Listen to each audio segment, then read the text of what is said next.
Chazak ve'emat yavducha mi be'ezrat Hashem yishtabach v'talei shmo la'ad.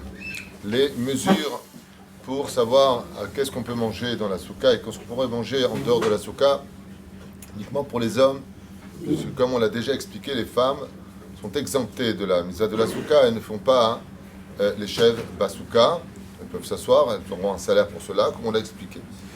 À partir du moment où je suis à l'extérieur d'une souka et que je mange moins de kabetza, c'est-à-dire on est dans les 54 grammes, je peux encore éventuellement manger en dehors de la souka. À partir de kabetza, je suis obligé de manger pendant Sukkot dans la souka.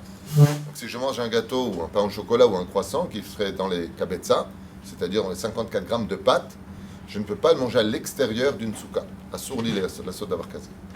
Si maintenant je suis kova itim sur ce mésonote, c'est-à-dire que là on monte dans les 162 grammes de mésonote.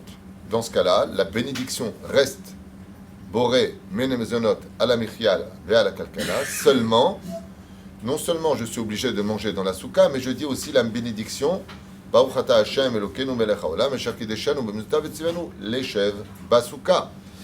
Mais je dis boré mene mésonote. Hein? Donc, d'abord les chefs basouka, ensuite boré mene mésonote. Et si j'ai oublié de le faire, comme je l'ai expliqué hier, tant que je suis assis en train de manger, je peux me lever et le faire.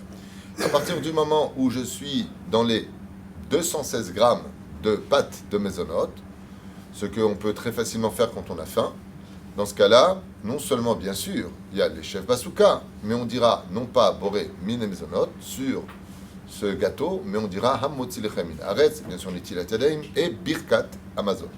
C'est-à-dire, ces lois-là de 216 grammes sont valables toute l'année. Seulement, elles se font à la maison et à Sukkot, elles se font dans la souka. Mais si je me retrouverais, par exemple, à manger autre chose, en dehors de la souka, je mangeais du poisson, des œufs, du thon, peu importe, est-ce que dans l'absolu, je pourrais? Oui. C'est à partir du mezonot ou kovea itim, ou secha, kovea sudato, sur ce qu'il va manger, qu'on se retrouverait à manger à l'intérieur de la souka. C'est-à-dire que je fixe mon repas sur ce que je consomme. Pour le Gaon de Vilna, dès qu'on rentre dans la souka, c'est les chefs basouka. La halacha n'est pas dans le kivun, dans la direction du Gaon de Vilna. Pour nous, les Sfaradim, c'est tel qu'on vient de l'expliquer, Bezrat Hashem. Selon Maran Ben Ishraï, je finirai avec ça. Pendant la fête de Sukkot, il faut faire au minimum 2 repas à l'intérieur de la souka. Donc le soir et le matin, surtout quand on a des ushpizin, et heureux, je dis bien vraiment heureux. Celui qui, pour au moins chaque soir, aura un invité dans sa souka. Le premier soir en l'honneur d'Abraham, deuxième soir de Yitzhak, troisième soir de Yaakov, Moshe, Aaron, Yosef, David. Ezrat Hashem, très important d'avoir des ushpizin et de préparer.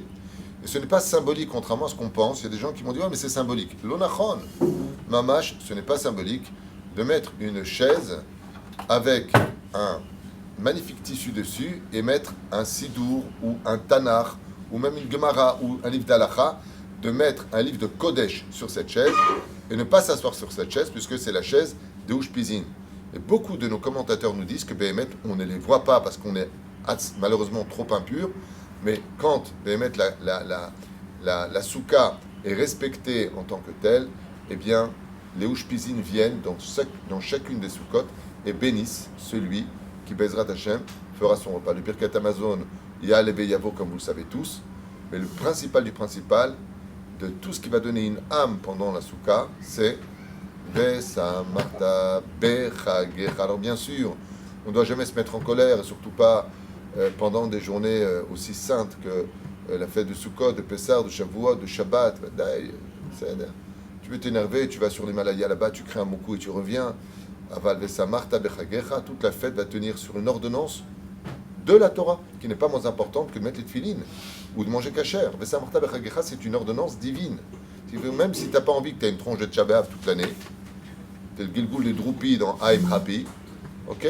Pendant la fête de Sukkot, pendant 16 jours, tu fais le Joker dans Batman, comme ça, tout le temps, souriant. Ça va? Qu'est-ce qu'il y a? Tu as un problème? Non, je suis heureux. Pourquoi? C'est Sukkot. Vesamarta bechagecha. C'est pour cela que cette mitzvah est si importante qu'elle est l'ishma. On est dans une cabane empreinte de srach et de toile autour de nous. Et on nous dit d'être heureux. Vous savez pourquoi?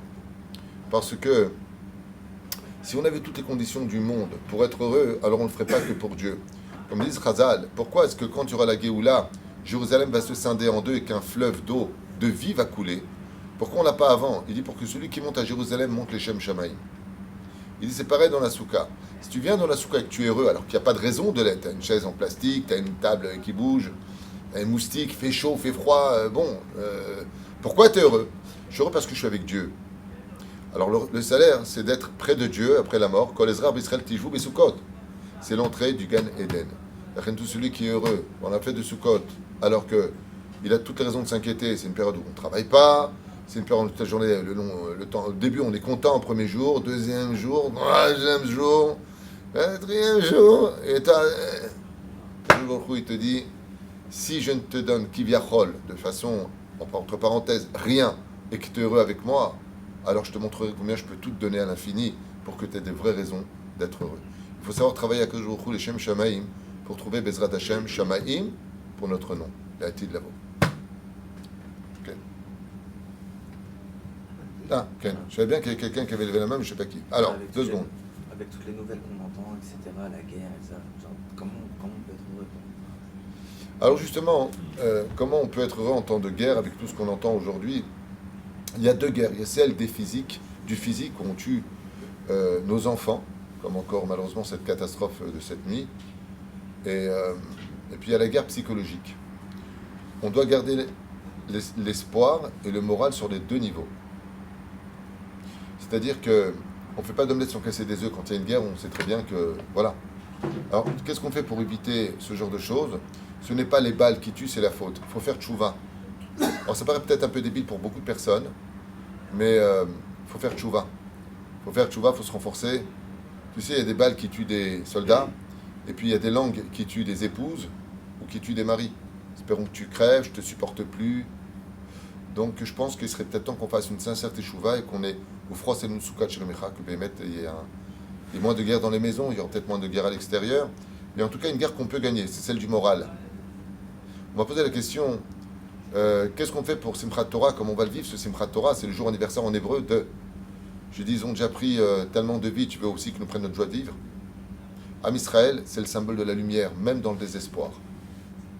C'est pour ça qu'on allume des bougies pour réaviver l'âme de l'obscurité de ceux qu'on a aimés et qui sont partis.